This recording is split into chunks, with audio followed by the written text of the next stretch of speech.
Hari ini kedua pria ini bersiap untuk tidak menggunakan alat modern, hanya dengan menggunakan sekop kecil, dan membuat sebuah tempat tinggal.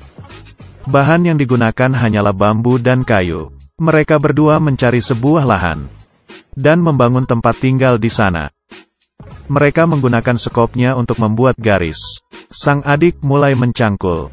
Dengan cepat sudah tercangkul bentuk persegi panjang. Keduanya menggunakan tangan mengeluarkan tanah. Mereka membagi tugas. Sang kakak bertugas untuk membuat garis, dan adiknya lebih harus mengeluarkan banyak tenaga.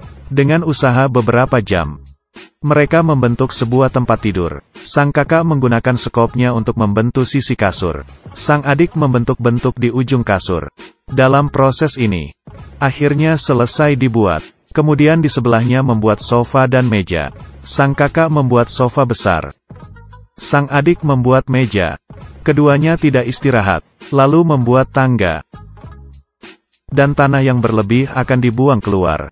Setelah makan siang, keduanya tidur di atas sofa dan kasur. Dengan cepat 2 jam pun berlalu. Sang kakak membangunkan adiknya untuk mulai bekerja. Mereka mulai membentuk sisi-sisi.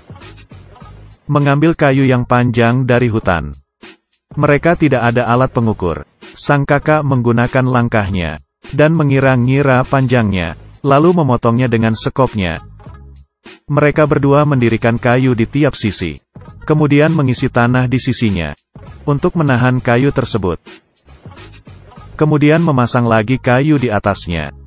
Dengan cepat lantai 2 pun jadi. Sang adik mencari bambu, lalu meletakkannya di paling atas.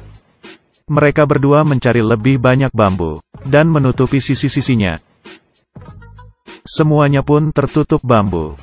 Dengan begini rumahnya pun jadi. Setelah semuanya sudah dipasang bambu, sekarang sang kakak ingin membangun rumah dengan tanah. Dia mengambil tanah, dan ditambah dengan air. Dengan begitu semen pun bisa digunakan, lalu mengolesnya ke dinding-dinding rumah. Rumahnya pun sudah diolesi dengan semen. Setelah semen kering, mereka bersiap untuk membuat kolam. Keduanya mencongkel tanah di depan rumah, dan memasang 6 kayu. Dan menggunakan kayu yang pendek menambahnya di atas. Agar lebih kokoh, dia menambah bambu di sisi-sisinya. Struktur kolam sudah jadi. Dia mencari semen. Seperti yang tadi juga, dia mengolesnya di dinding. Dengan begini untuk mencegah air bocor, dia memasukkan tanah liat ke dalam tempat. Setelah ditambah dengan air, dia mengolesnya di jendela. Kelihatannya pun langsung berbeda. Mereka mengambil rumput di hutan, dan meletakkannya di sekeliling rumah. Sekarang sudah ada suasana tempat tinggal. Keduanya menambahkan air ke kolam.